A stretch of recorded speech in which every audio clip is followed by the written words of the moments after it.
Welcome back to She Dares to Travel, the show where women are rewriting the rules of adventure, one brave story at a time. And today's guest is someone who quite literally maps courage, which we're going to get into later. She's an American author, a law professor, and self-proclaimed introvert turned fearless traveler, which I'm so excited for all my introverts out there listening. You are going to take a ton away from this episode. After a lot of heartbreak and a lot of healing, she took her passport and her pain around the world, turning both into her stunning debut memoir, The Map I Draw, a memoir of travel as a passport to self.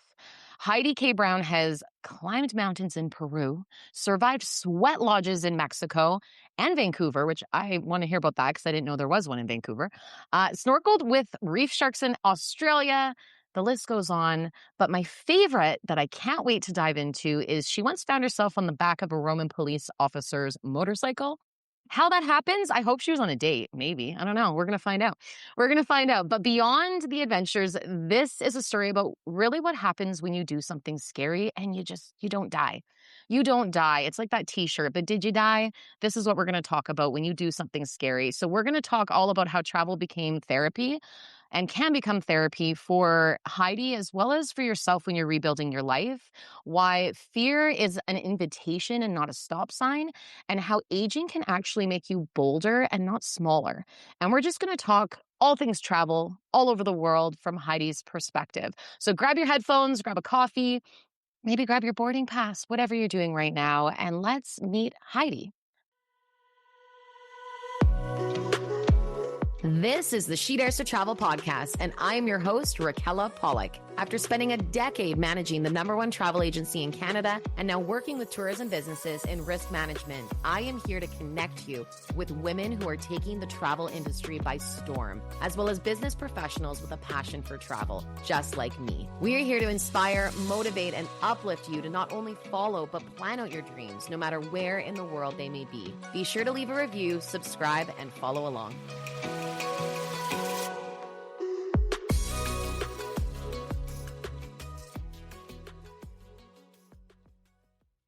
Heidi, how are you?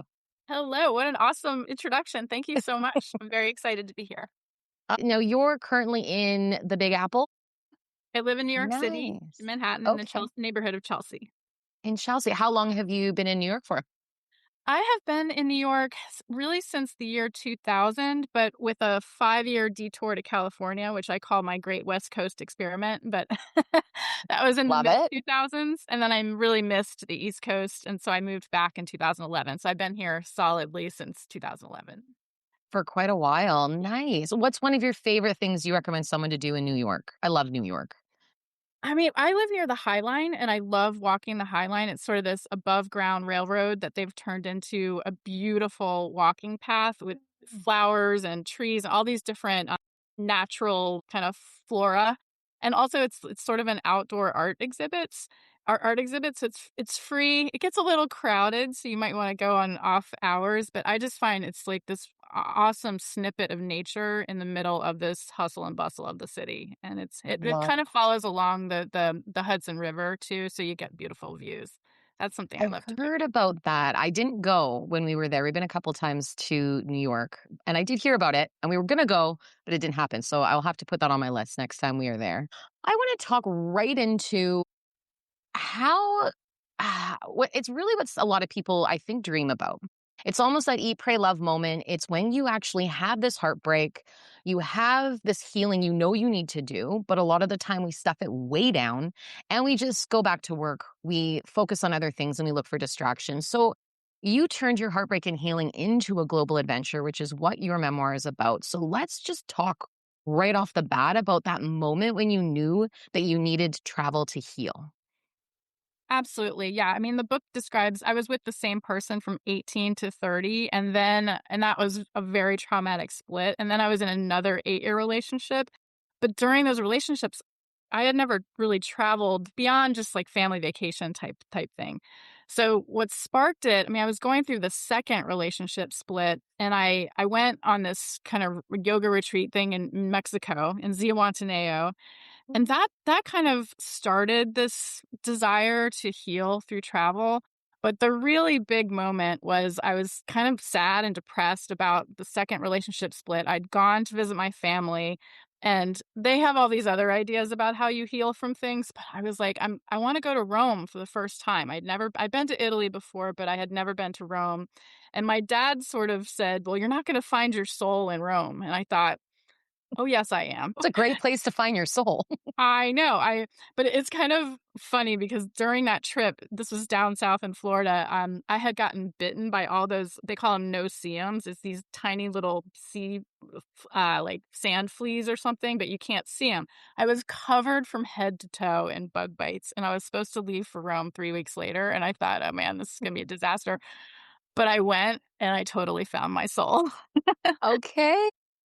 The trip that just launched my desire to do a lot of it alone. I ended up taking a female friend on that trip because she kinda glommed onto the trip, but I ended up being really grateful she was there because I am an introvert, I like to do my own thing, but she is such a people person, and the story goes on that that was the time that I did meet a Roman, police officer, and we started this romance, and I Oh, ended up on that was a total guess. That was a I total spoiler alerts. Yeah. You Wow. discover it in chapter 1, so it's not a Okay, spoiler of the good. whole book, yeah.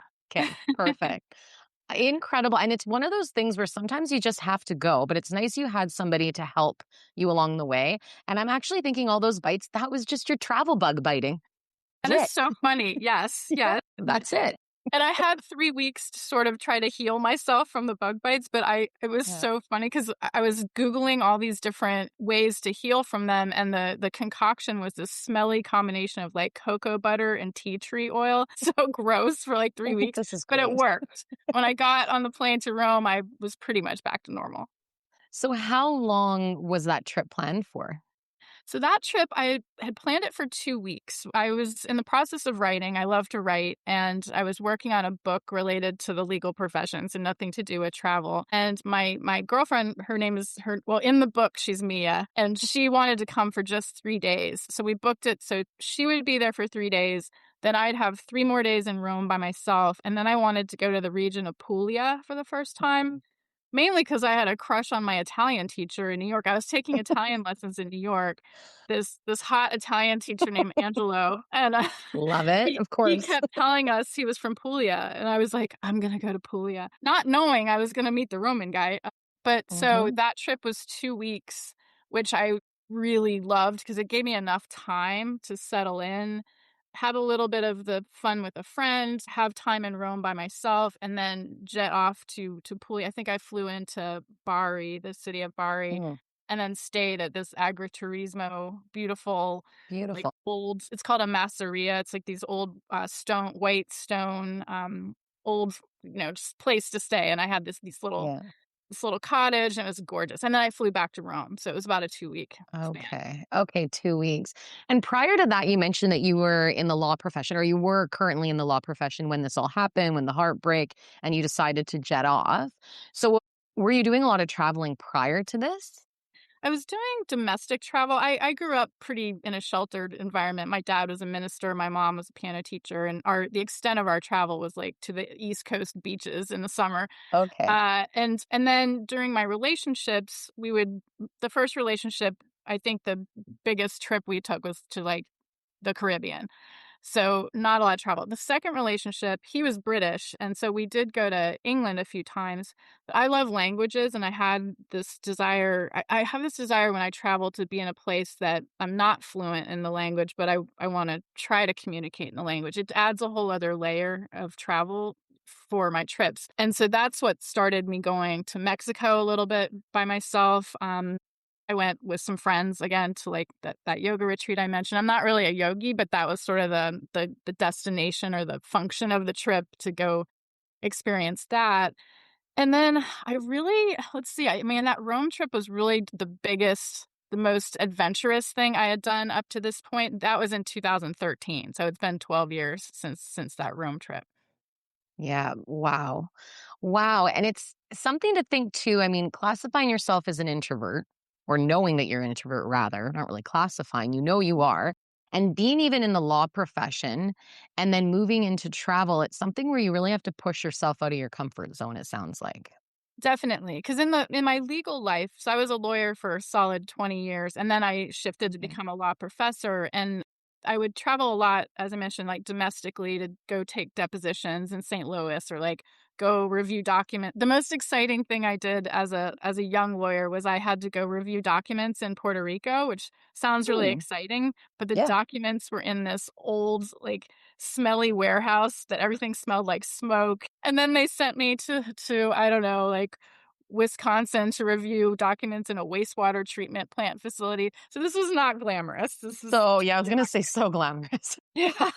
So I've been in the trenches with travel as well. And then, as a law professor, I was traveling around to do speeches at conferences. I joke that my first book was about called The Introverted Lawyer, and then when that book came out, suddenly I was thrust upon this public speaking circuit in places all over the US, which was fun, but also I grappled a lot with public speaking anxiety. But the travel started making me feel more confident in myself because I knew I started to trust myself. I can get myself from A to B. I can figure out public transportation in places I'm not familiar with. I love taking public transportation. I think I grew up in Virginia, but as a New Yorker, I love the Yeah. subway. I love walking, and that has transferred over to when I go to a new place outside the country, even in the country. I always try to figure out, okay, how can I travel like the locals and not just hop in a cab or an Uber or Lyft or whatever, which I do sometimes, but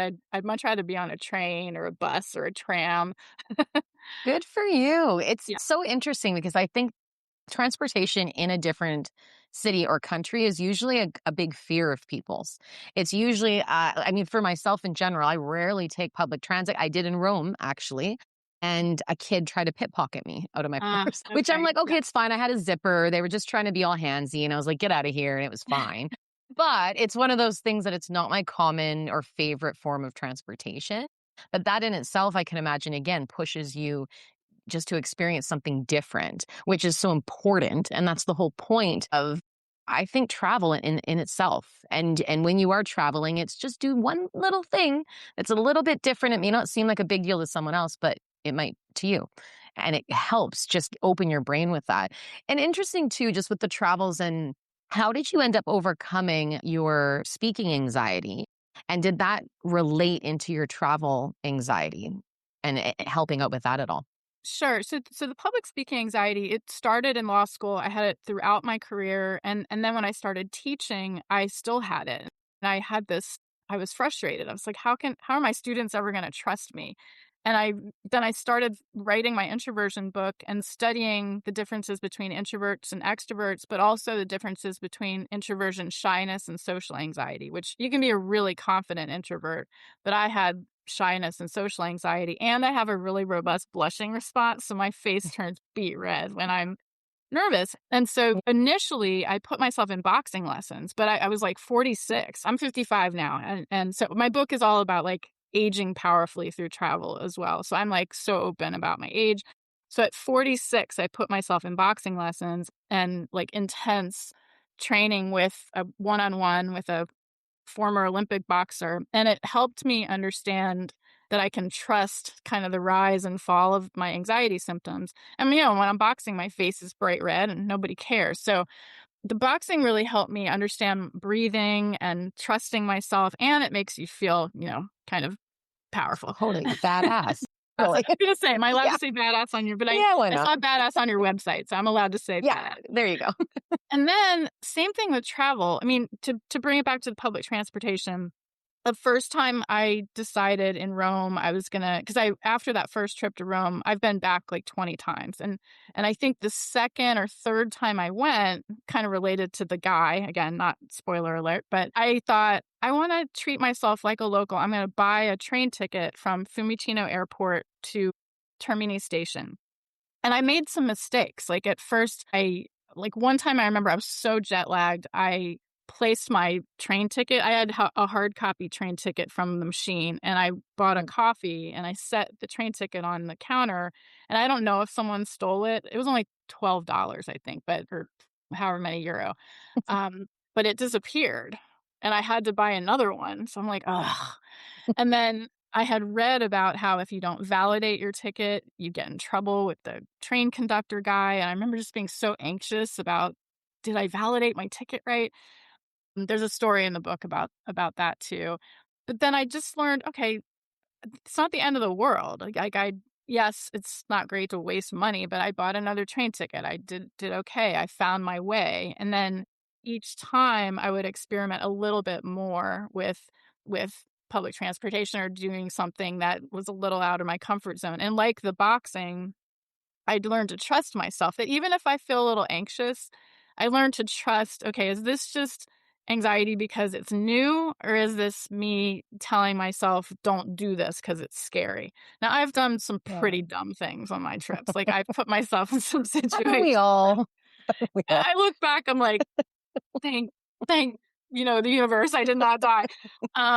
Mostly involving sketchy dudes. Ah, But also public transportation, I couldn't one time I landed in Croatia, and I thought I could take a bus, and there was no bus, and this unmarked taxi pulls up. I ended up getting in that car, and, like, could have been could have turned out poorly, but it didn't, and I had certain things checklist of things in my head that made me feel like it was okay. Like, this guy had a dog in the car, he was nice, like, I felt like it was okay, but you have to learn to trust yourself, or you're either never gonna do those kind of things, or, you're gonna make mistakes. So it's I think giving yourself a chance to make safe mistakes and learning to trust your gut. And I've had to really like give myself some grace sometimes when I've made some dumb mistakes, but also really proud of myself when I have trusted my gut and done the thing that I wouldn't have been able to do if I hadn't taken the risk, but then also drawn a line or a boundary when I'm like, oh, I'm definitely not doing that. And then I'm proud of myself that I trusted that, alarm bell that was going off in my head. It's not a perfect system, but it takes practice. the last episode I did and recording I did, I had a a therapist, professional therapist. She runs her own firm and everything, and she said that it is so important to listen to your gut. And we actually talked about that gut reaction and how important it is, and especially when you're traveling, that your immediate thought process that you have, go with it, and don't try to rationalize Mhm. it. Just think, okay, is this actually right for me in this moment? And I have something very similar where it was my husband and I, boyfriend at the time, he proposed on that trip. Yeah, we were in Morocco and we were in the Medina, the big square area, and it's sketchy on, the best of days. And we were getting a taxi to go back to the hotel. And it was the strangest thing. We got the taxi, we were getting in, but then all of a sudden a guy ran up and started talking to the taxi driver. And he started saying all these things and they're like waving their hands and they're pointing at us and we're like, whoa, what is happening? And so my husband was like, okay, it's fine. We don't need the taxi. Like, we're good. We're good. And he's like, no, no, no, it's fine. Like, come in, come in, come in. So in the taxi, and I didn't realize he actually had the ring in his pocket at that time. So he was even more on high alert. Yeah, it was wild. And so I'm sitting there and I just, for my peace of mind, I turned on my data on my phone and I just made sure I put in the hotel name and I made sure we were following that route. And if we weren't, I was going to open that door and make him stop traffic and we were going to get out. Oh my gosh. But Yeah. safety, right? It's that what's your gut feeling? What's going to make you feel better in that moment? We needed a taxi, so we did it, but I hear you. I can totally relate. That's what I did in that cab in Croatia. I turned on my data. I texted the Airbnb host so he knew I was on the Nice. way. And then since then, I have two girlfriends in the US who track my they know they can see where I am anywhere So in the world. smart. So sometimes I'll go on like a hike in a random place in the world and I'm like, is this safe? But I think, okay, well, my two friends, they're Jen and Jenna. Jen and Jenna know where I am. And I'll even say to them, hey, I'm about to go on this hike. Just keep an eye on me. Yes. Good. And They it's sound like your it's comforting. bodyguards, Jen and Yes. Jenna. Yeah. It's important though, and that is something that I've had to learn too, because I travel a lot solo for work, and it's within Canada, but there's those moments. Even recently, I went to the small town of Cranbrook. It's this tiny town, beautiful mountains around. It was for a conference, but same thing. I arrived at the airport. I was like, I'll just grab a cab. 7:30 at night. There's only 2 cab companies in the city with 2 drivers. The town's of 20,000 people. So I call one of them, they don't answer. I call the other one and he's like, "Oh yeah, I'll be there in like 15 minutes." And then there's a guy that's also standing outside waiting and he's trying to call and no one's answering and he's like, "What's going on?" And just his demeanor though seemed kind. And he kept saying, "Okay, I appreciate you. Thank you. I understand. I'll try the other one." And I kind of just said to him, I was like, "Look, where are you going?" And he's like, "Into town." I'm like, "Well, I'm going somewhere else." I'm like, "If you want to share this cab, feel free." And he's like, "Oh, really? You're okay with that?" I'm like, "Totally." His name was Buddy. He was from Vancouver Island. I was like, "Yeah, Buddy, get in the cab. Let's go." We're like, "We'll be fine." But in that moment, I thought, let me just share my location with my husband and just be like, FYI, I'm getting into a cab with strangers. It's not going to be the end of the world, but let's just be a little safe and aware about it. And I agree. It's whatever you need to do to feel more okay in that moment and safety. And that's what I think helps us dare even more to travel, which is so important because travel is just something that changes you completely. So I want to talk about, I know you talk about how in every chapter of this memoir, which is 10 chapters, that there you do something scary and you write about it and you don't die. Right. So what's one of those moments, maybe not with full spoiler alert, but whatever you feel you want to share, because everyone's got to read the book, is where you were like, oh no, maybe this was a bad idea. If you are looking for a funky place to stay in BC on Vancouver Island or in the Okanagan, check out Hotel Z and use the promo code DARES2. That's DARES 2, the number 2, on their website at www.hotelz.com. These funky and unique accommodations are exactly what you'll need for your next stay, and I highly recommend. Enjoy! Oh, wow. I mean, there's a lot of those feelings. So the spoiler alert, I don't want to spoil anything about the Mhm. motorcycle situation. Okay. But that We one won't was talk. that one was fun. I didn't feel like I shouldn't have been on the motorcycle. I totally wanted to be on the motorcycle, but all the safety. I heard my mother's voice in my head, all my friends, like, "What are you doing?" I mean, there's situation a lot of the stuff was physical. So, like, for instance, in I flew to Peru. I was on a hiking trip, and we were climbing. Actually, nobody on the trip except this one family wanted to climb this one mountain in the Machu Picchu area.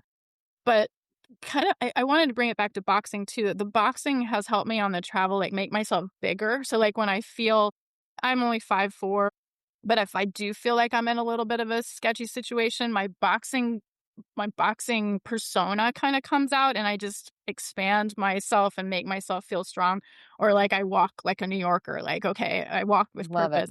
And that to your situation about sharing the cab with the guy, like, that's the kind of, like, I will put on, like, "Okay, I'm a tough girl, I can handle this, and, could I knock this person out if I needed to?" Not that I Probably. would, but the physicality has helped me get through the scary moments on my trip. So the story I'm about to tell, like, I was hiking. I wanted to hike this mountain because I didn't want to opt out. It was going to be this beautiful view. I didn't want to miss it. Everybody else on the trip, including the girlfriend that I was on the trip with, opted out except for this family. And the family was kind of annoying. They were like this annoying American family. They were doing it, and then the guide was doing it, but there are no guardrails. It was raining. It was really slippery. I don't really have fear of heights, but in this particular situation, it felt really precarious, and I really didn't think I could do it. And so in my book, also, I feel like the universe or God or whatever, like, sends me little helpers along the way. And in that scene, the guide, he was basically like, "You can do this, Heidi. I'm Mhm. not gonna let you fall off this mountain." And I didn't know him that well, but I had to trust my physicality that, yes, I can get my body up this mountain and back down the mountain. I had to trust this guy, had to trust that, the Peruvian government wasn't gonna let people climb the mountain if it wasn't actually doable. I also follow the rules, like no selfies. People dive because they take selfies and Oh, off. Yeah, that trip I think interesting. was 2014 or maybe no, I think it was 2014 that I went on that trip, and at the Yeah. time they had had a bunch of accidents because people were taking selfies. Wow. So, I was able Yeah. to do that. So that's just an example of the kind of the physicality. That the other thing was Mhm. in the Great Barrier Reef. Like, I'm scared of the ocean. Mhm. Yeah, I don't like swimming in the ocean. My And yeah. one of the bodyguards, Jenna, we went on this trip to Australia, and she was not scared at all to snorkel in the Great Barrier Reef, and I was just terrified, but I had to practice, like, "Okay, I'm all the way Mhm. here. I flew 25 hours for this. I don't wanna miss this experience." There were all everybody jumped off the boat. It was like a tour group of like 30 people, little kids. Like I was the last person on the boat. I'm like, I've got to get in that water. And I won't spoil what happens in that scene, but and Yeah. it's all fine. It was all fine. But I was scared. I was terrified. But I had people. Yeah. It's like the guides again. My friend Jenna was there. Of course, we were wearing these like things called stinger suits because apparently there's these Oh, microscopic jeez. jellyfish that will kill you if they get you. I'm like, my face is exposed. Oh, Australia. Of course, Australia has that. Why wouldn't Yes, they? Giant spiders, microscopic right. The stinger.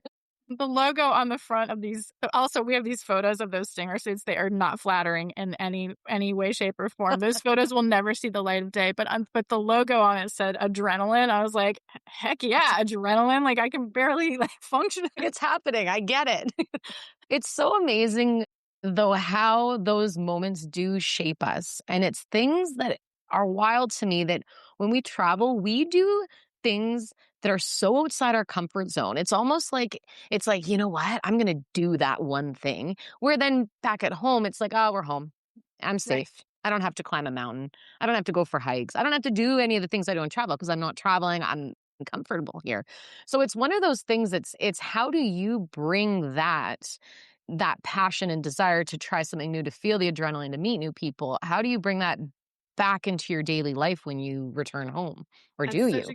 such a great question. I mean, for me, it's so funny because I love traveling alone. I love going out to eat alone when I'm in a foreign country. Mm, Because part of it is like, okay, I wanna try to speak this language. I'm gonna ask questions. I'm not afraid to ask, like, the dumbest questions. I'm not afraid mhm. like, I will say in Italy, I'm like, "No, I want the Italian menu." I'll say this in I'll write it out to make sure I try Yeah. to say it properly, and even if they speak English to me, I'm like, "No, I need to practice my Italian."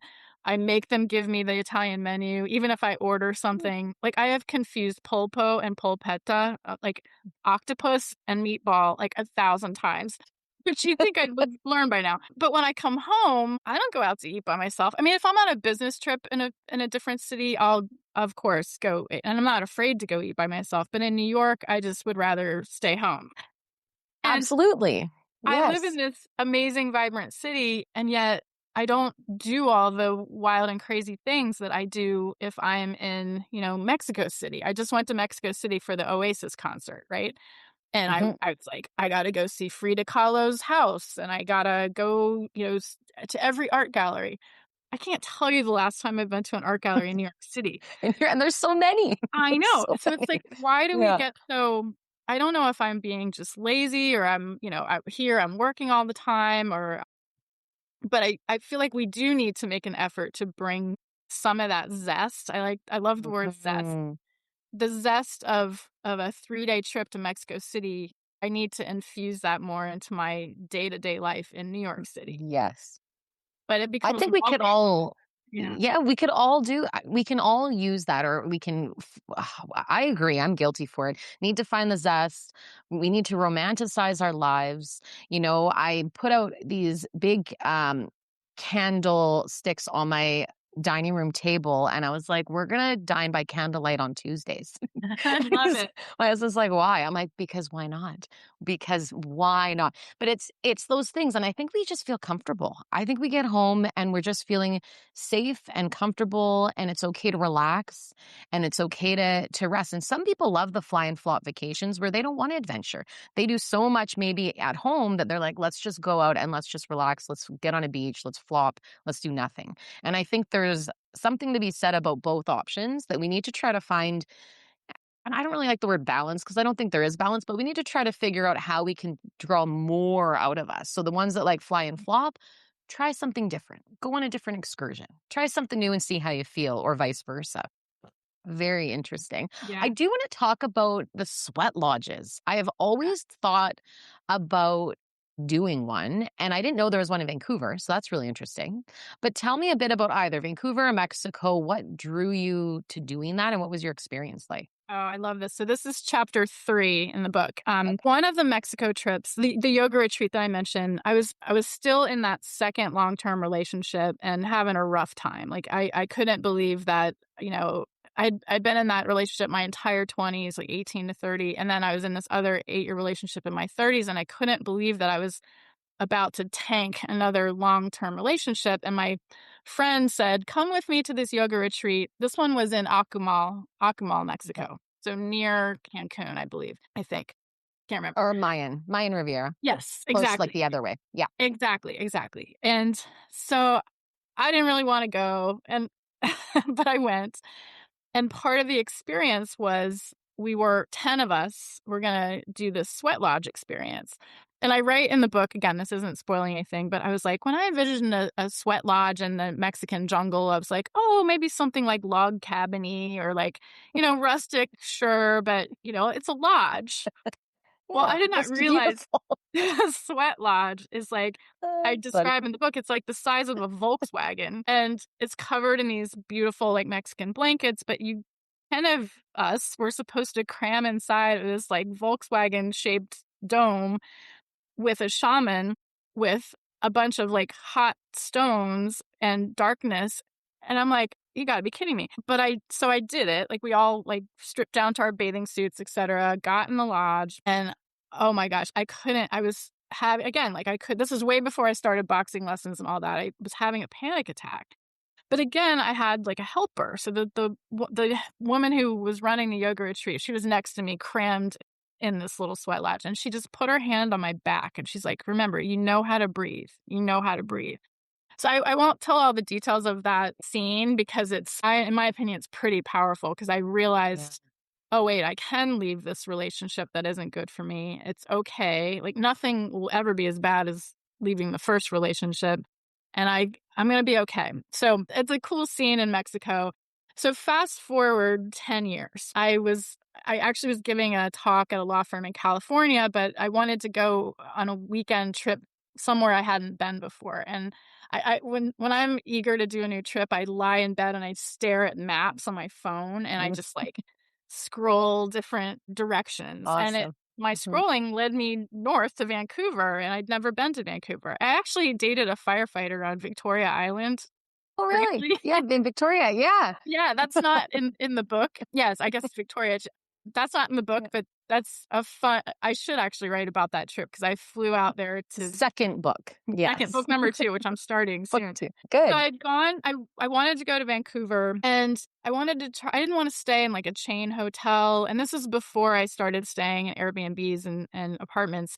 And I found this indigenous lodge again called Squatches, guys, and I was like, and so the first floor of this hotel in Vancouver is an art gallery for indigenous artists and local artists, and then it has I think like 16 or 18 rooms that travelers can rent, but also I mean, that can stay in, but also local artists have a residency there. So it just sounded like a really cool Yeah. hotel. And then I noticed on the website, oh, also each room has a theme like water or earth Okay. or they're different cool Yeah, kind of elements and spiritual things like yeah. that. And local artists were brought in to decorate each room Mm. in the vein of the theme. So anyway, I book a room, and then I saw on the website that they had a sweat lodge ceremony you could schedule, and it was on the rooftop. And I thought, oh, that's interesting. And so I booked an appointment, and I was thinking again, it's going to be a whole bunch of people, and I wasn't sure how I was going to handle that. But it ended up just being me and the shaman and his helper. And Mm. again, that as an introvert gave me a little bit of anxiety. I felt like, "Oh, I'm the only one? That's weird, like, that's gonna be awkward." But it was so transformational that the whole Really? experience I write about it in the chapter, so I won't tell the whole thing, but it was literally Yeah. on the rooftop of this hotel in Vancouver, Squatch Eyes Hotel. The shaman's name was Old Hands, that was his name, and Wow. oh, man, it was cool. It was just such a cool And how experience. long ago was that? Like, is That the was in hotel still there? 2019. So Okay. I'll have 10 to look this years, up. literally 10 years after the Mexico experience. Yeah, and is it it's not downtown Vancouver, but it's, It like, was on the downtown. outskirts or No, really? downtown. I can't What? remember what street it was on, but I Yeah, walked. So again, I flew from San Fran to or wherever I flew out of in yeah, California into Vancouver airport. I took the local train, the local mhm. transportation Yeah, our into SkyTrain, downtown. yeah, I had my little roller bag. I rolled down the street. I walked from the train station to the hotel. So it was, I yeah. wanna say, a 10-minute walk.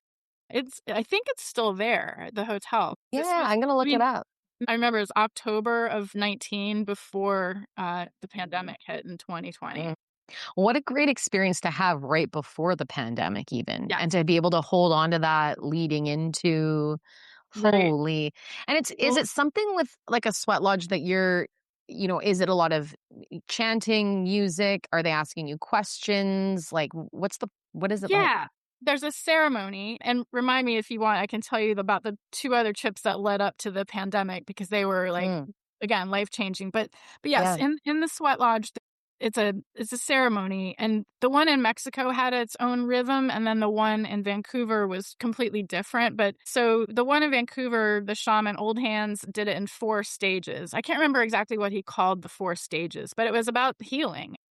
He would so the helper would heat the stones in this kiln thing on the roof, and then he had this pair of, like, deer antlers, and he would carry the stones from the kiln and place them inside this little hut, and Hmm, I liked the one in Vancouver because it was just the shaman and me and nobody else inside, and so I had plenty of space, and there was soil, like, real dirt. Even though it was on the roof of a hotel, yeah. there was soil, and it felt cold.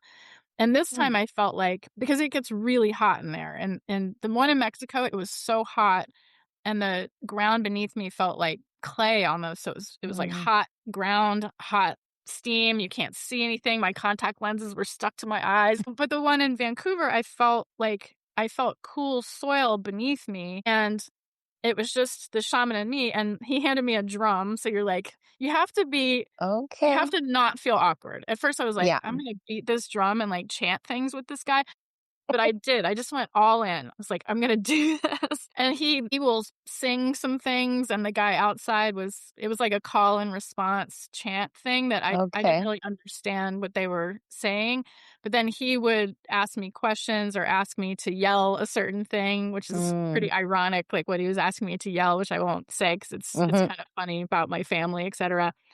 And okay. walks you through these stages, and then there's also a scene, where he passes the peace pipe, and I don't know how to smoke anything, like, I've never been a smoker, I've never smoked anything, and he's handing me this peace pipe, and my energy snuffed out the peace pipe, which I just thought was so metaphorical for so many things.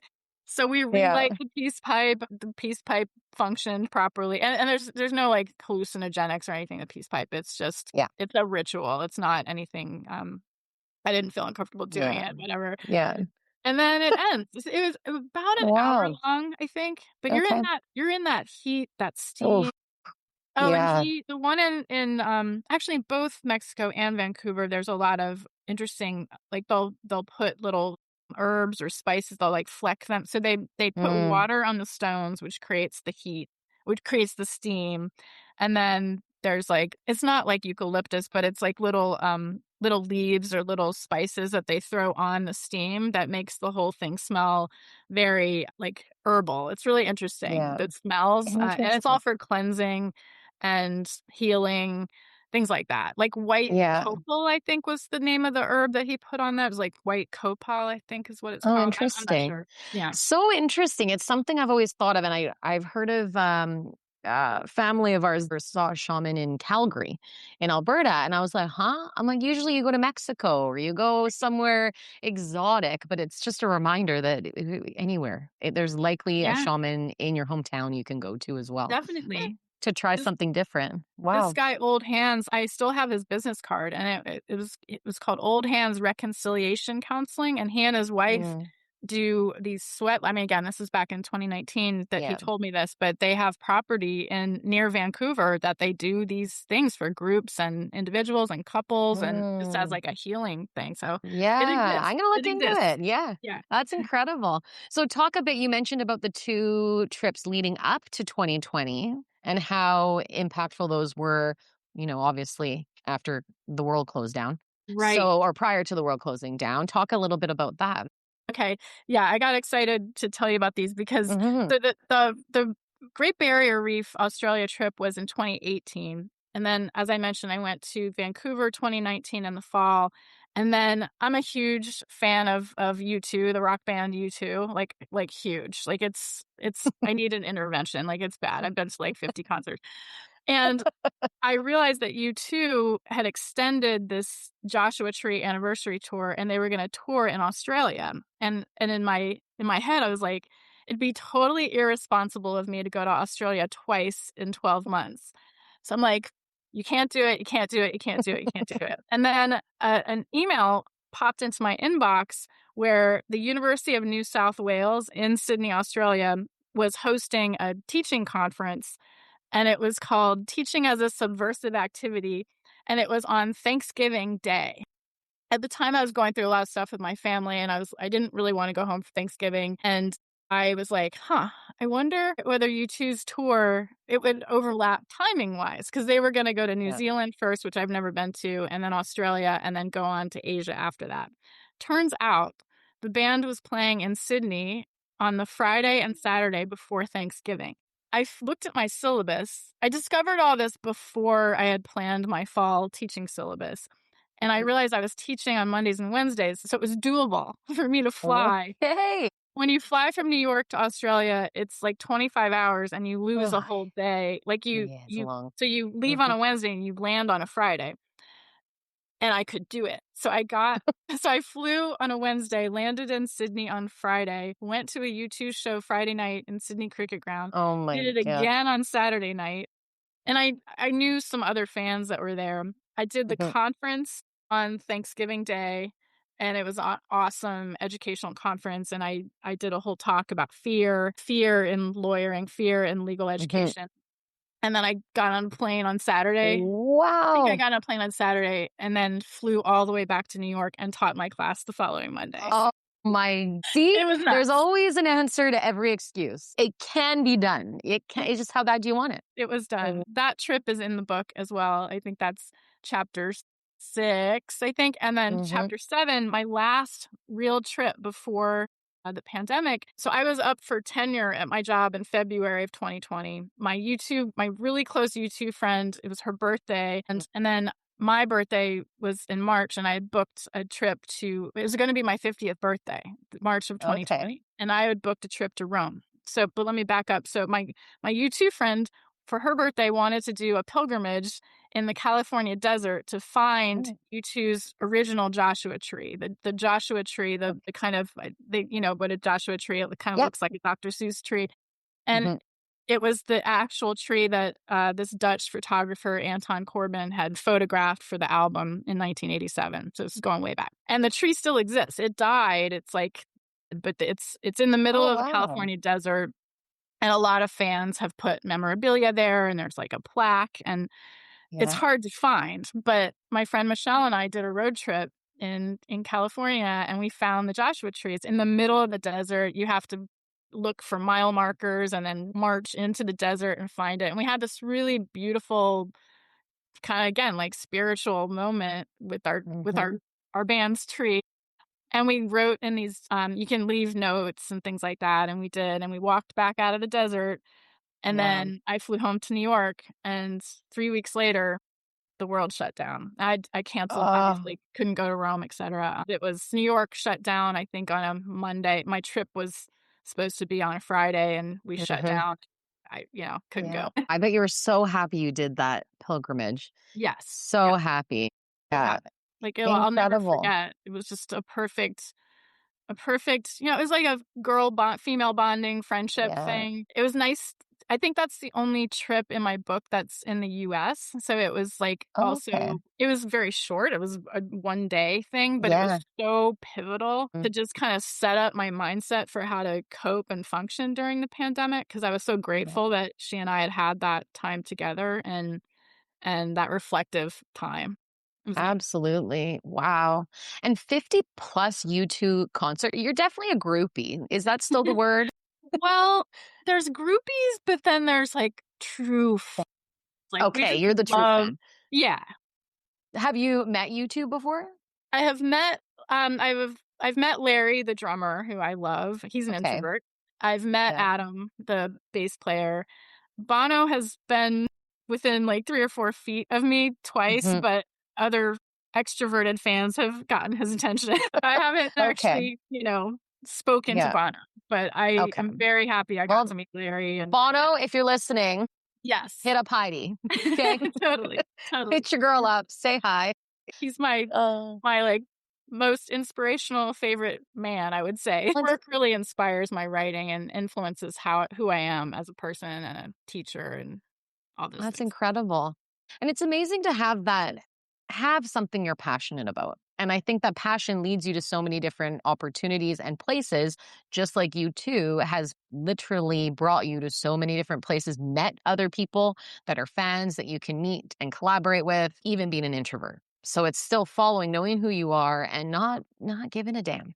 Just Right, go do it. Yeah, go do it. I love it. Now you talk about the predictable emotional stages of solo travel.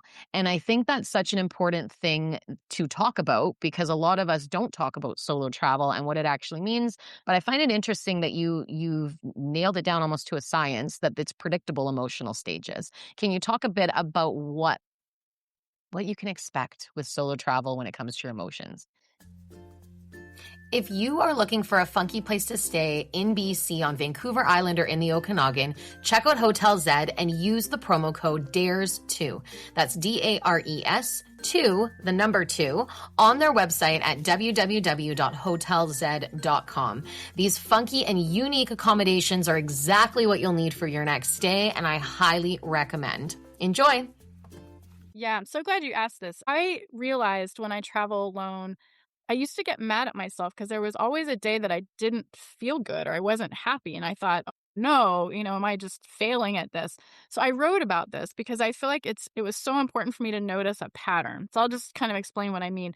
Mhm. The first stage for me, emotional stage is anticipation because you decide, oh, I'm gonna go to Iceland by myself. And then you figure I love the puzzle pieces of figuring out airfare and where to stay and again like can I take public transportation, is it safe, where am I going to eat? For me emotionally it's good to have a little bit of structure when I travel alone. I have this writing practice I do in the morning. I like to exercise, so like the anticipation of a trip is very exciting for me, and I feel like if I have a trip planned, I have the weather on my phone. I can at that Mhm. destination, I check it every day and I check, Yes. how many days till I check in for the flight.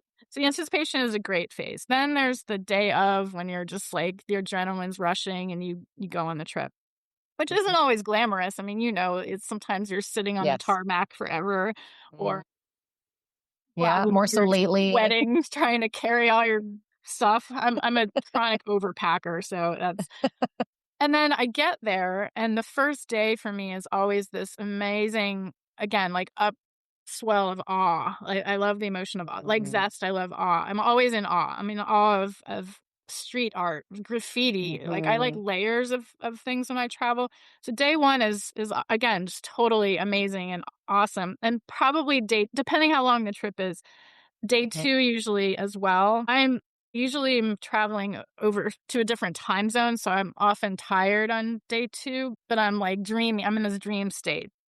Around either day 2, if it's a shorter trip, or day 3, I have a dip, and I get Mm. I feel either sad or I don't often get lonely, but I feel melancholy somehow, and what I realized is that it's not that my trip is lame, I've been so high on like the Ah. adrenaline of day 1, the awe of day 2, the overstimulation, Mhm. and I don't know if it's just an introvert thing, but the overstimulation can really exhaust me.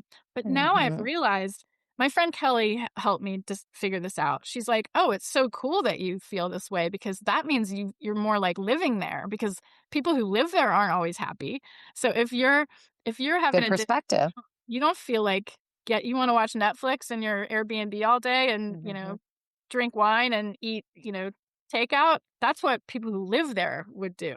So do Mhm. that. And so I gave myself, again, like, some grace. I'm like, "Oh, okay, I can have a slow day or a, quote, bad day." Because if I Yeah. do that and I rest up, then the next day I'm back to the awe state again. And then at the end, I in my book, I think I invented this, but, an action verb of wisting. So, you know how we feel Okay. wistful, right? Like, we feel Yeah. anytime a trip is about to end, even if it hasn't been, like, the best trip, I don't really wanna leave yet. Mhm. I don't often get homesick, and I don't often crave going home. So there's always a moment on the trip that I'm like, "Oh, I wish this could be one day longer," or something like that.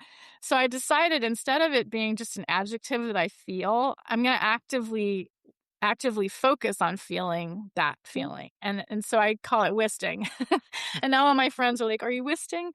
And Oh, I love it. I'll very poetically, like, go stand on a bridge in Rome and stare at the Tiber River, and I'm like, I'm wisting." And it's a formula for me to let the trip sort of seep into my Mhm. soul. My dad was like, "You're not Yeah. gonna find." I always find my soul in my trips because Yeah. I make a point to do it. And so that's how I sort of wrap up the trip, and then, I get on the plane and come Mm. home, and then I try to write. I'm a big journaler because I wanna remember not like writing flowy sentences, but I wanna remember the new flavor that I tasted, or like Mm. what that weird Cesanese wine that the waiter served me tasted like with the chicoria, like weird spinach thing Yeah. that I ate. I wanna put those little moments and details together, and then how I feel emotionally. But kind of to your whole question, it's good for us as solo travelers to realize that it's not all sunshine and rainbows, and it's okay to Mhm. feel sad or lonely. That's okay Yeah. because you're learning how to be alone and be true to those emotions and not. I can't stand fake it till you make it. Like, I'm the anti fake it girl. You can't fake anything when your face turns red every time. There's a flip to that. I heard "face it till you make it," and I like Oh, that I better. like that.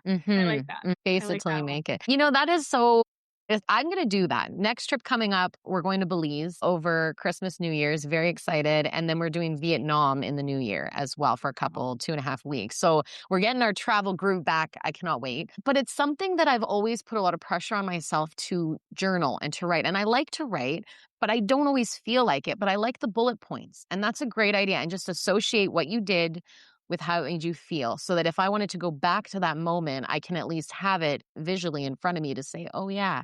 And then bring back that wistiness, the Yes. wistfulness. Yeah, that's I love it. beautiful. I think it's important to remember that because that's the whole point of travel too. It's that feeling that you go on, that feeling that you get. And I've done solo travel, but a lot of my travels internationally have been with my boyfriend, fiance, Mhm. husband, same guy.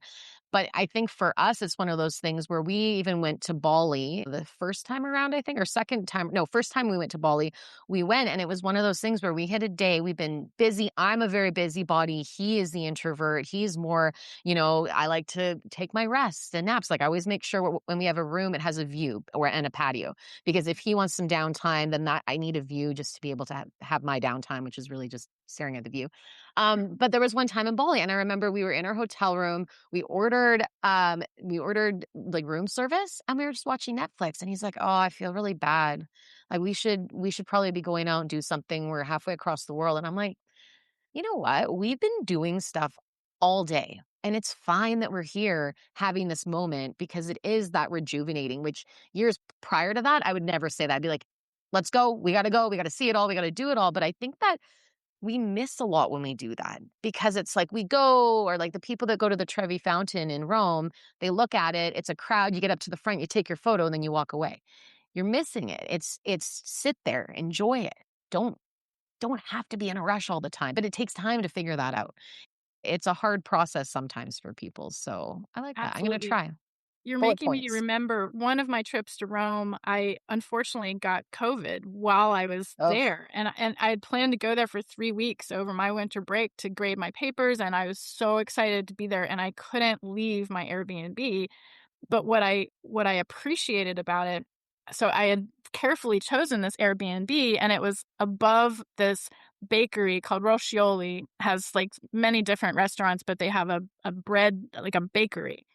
And I would lie there in my cute, adorable Airbnb. I felt physically terrible, but I would listen to these male bakers sing while they were baking bread, and oh I could wow. smell the bread being made, and it was such a powerful, I mean, it was like 5 days out of my life that I was smelling bread, but it was, I will never forget that, and I was forced to rest and stay inside, but I still had such a rich cultural experience listening to those guys talk to each other, smelling the bread, hearing Rome happening outside my window, even though I couldn't partake in it. I don't really feel like I missed out. I feel like Mm, I got this again, it, like, seeped into my soul in a different way that I never would have experienced if I'd done my usual do a million things when I'm in Rome routine. So, yeah, I totally agree with you. mhm. We need some down days, and we should actually put that into our schedule. Yes, schedule it in. I'm a big scheduler. I even like I'm Me gonna too. schedule my mental breakdown on this day because I've got other things to do. That's my day 2, my day 2 or day 3 dip. Yeah, your It's in dip. the I like it. calendar.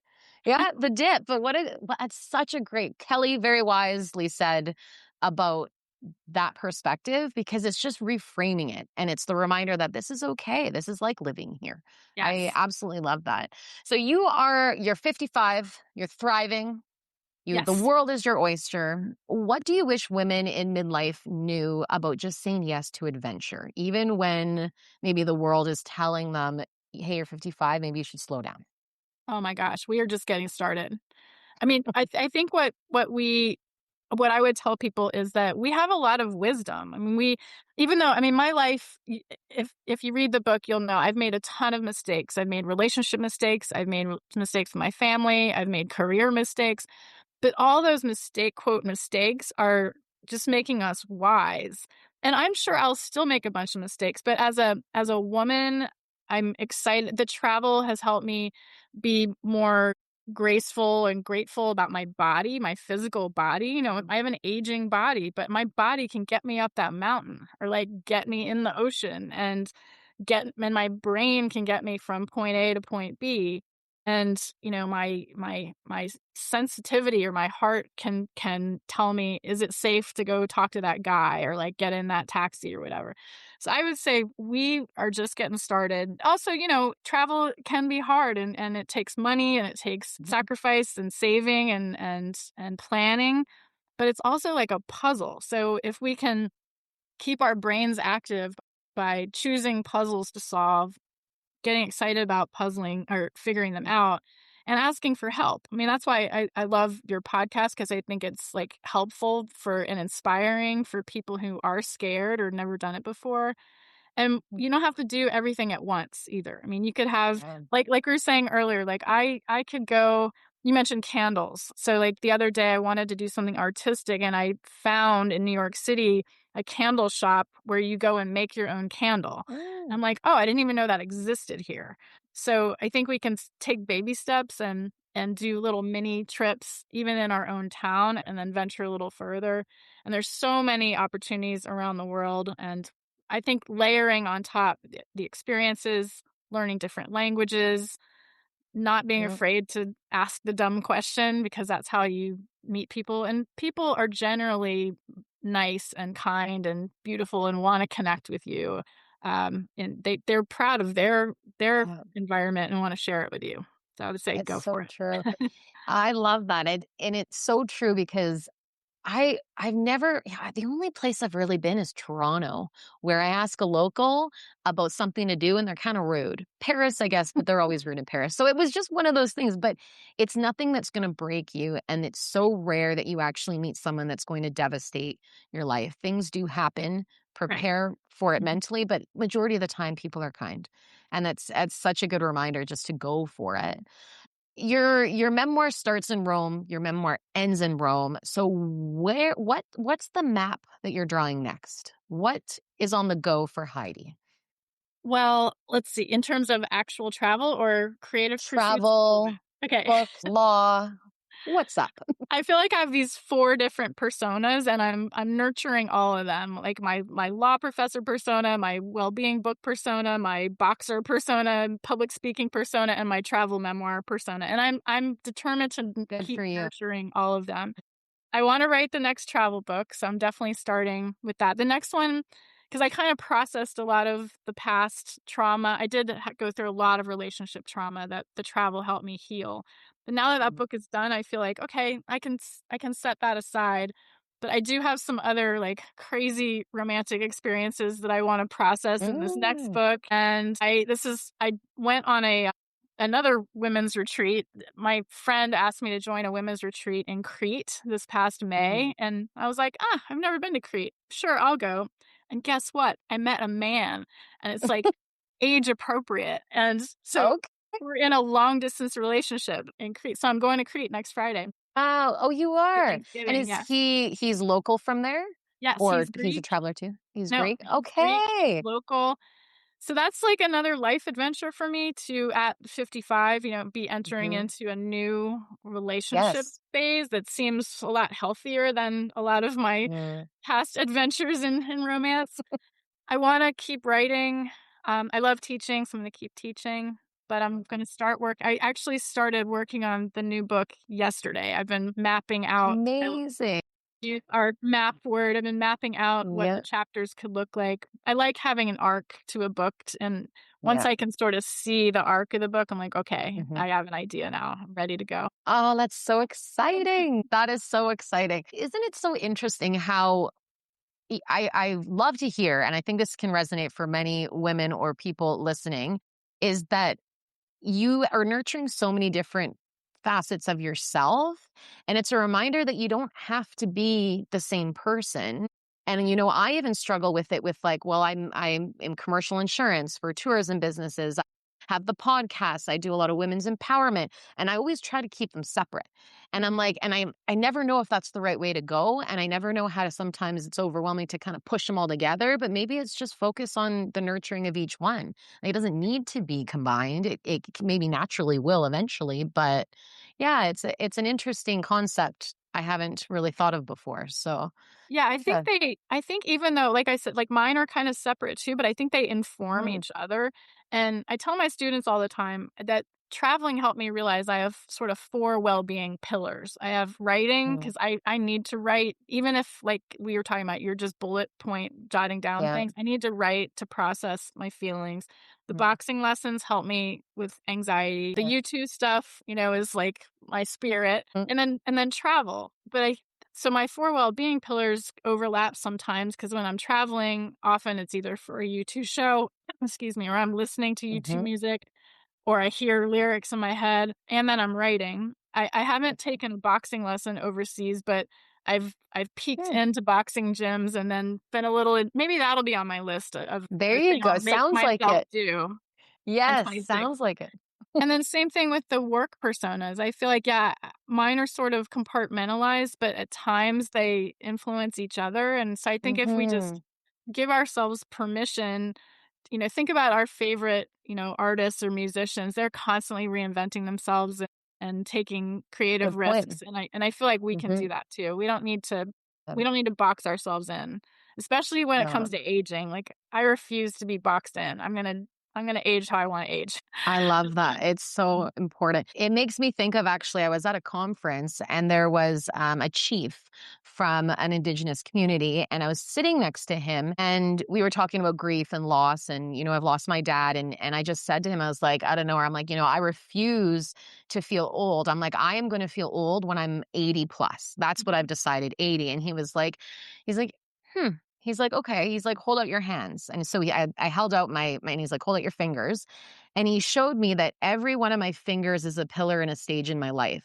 So, and it represents 10 years. So your Wow. tiny one is your 10, and then your 20, and in your 30s is when you're the longest finger, you're gaining the most knowledge, and you're living, high in your life. And then your 40s and then your 50s, they lower.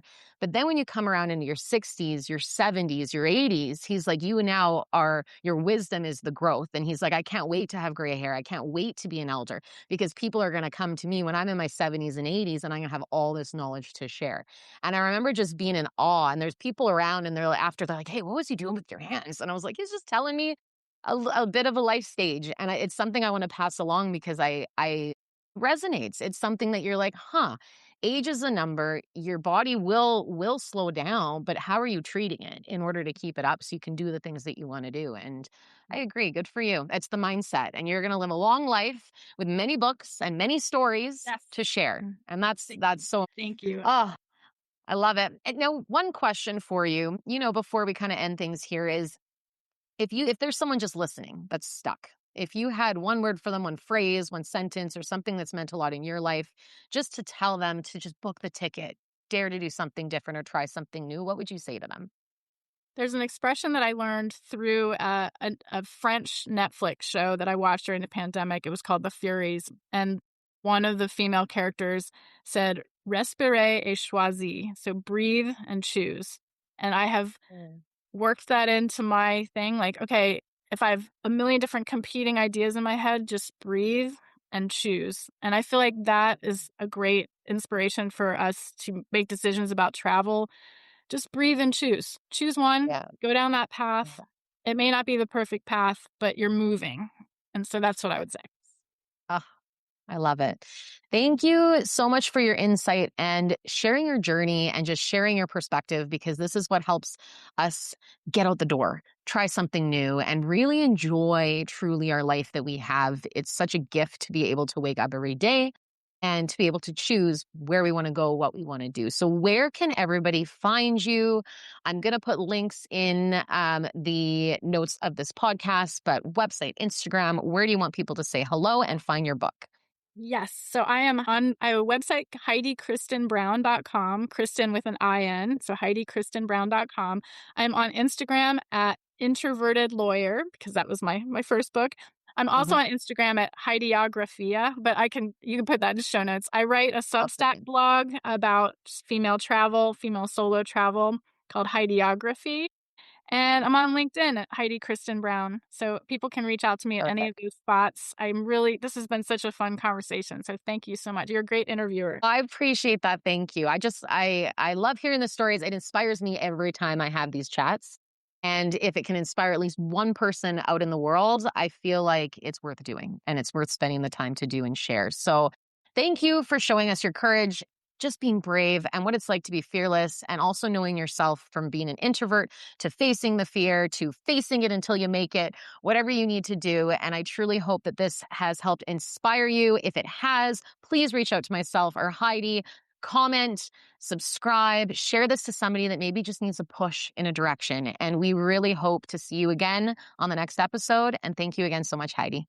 Thank you so much. This has been really fun.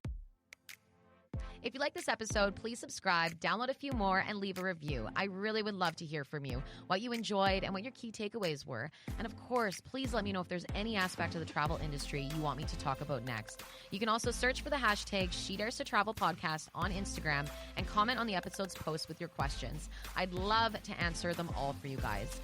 I hope you enjoy your day, stay so well, and until next time, fly straight.